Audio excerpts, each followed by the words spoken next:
रत्नभंडार खोलिबा को नहीं सबुबेले विवाद लगी रहउतिला एवं लोके मध्य बहुत द्वंद्व रहउथिले जे केबे जगन्नाथ रत्नभंडार खोला जिवो।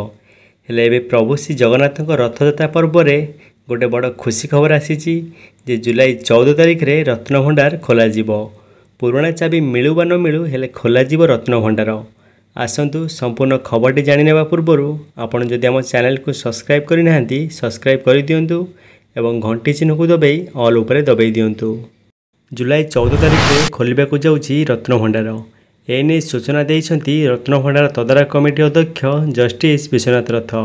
सर्वसम्मतिक्रमे कमिटी जुलाई 14 तारिख को बाछिछि रत्नभंडार खोलिबाकू एवं एही प्रस्ताव मैनेजिंग कमिटी को पठा जाइछि।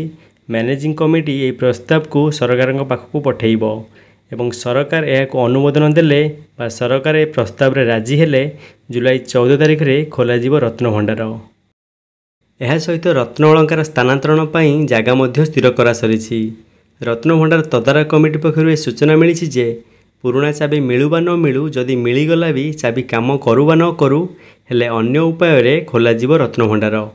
खाली सरकार ग्रीन सिग्नाल को अपेक्षा रहिला। जदि सरकार राजी हेले रत्नभंडार खोलिबाकू ताले जुलाई 14 तारिख रे खोलीजिवो रत्नभंडार। एथिसहित रथयात्रा उत्सव चालुथिबारु भक्तों दर्शन रे जेमिति बाधा न हेबो एथिप्रति मध्य ध्यान दियाजिवो। तेबे जुलाई 14 तारिख रे रत्नभंडार खोलिबाकू बीजेपी सरकार अनुमति देबे कि न देबे आपनकू कोन लागुची आमको कमेंट रे निश्चय जणाइबा सहित वीडियोटी को लाइक करंतु एवं आपनक बंधु मानकू शेयर कर दियंतु।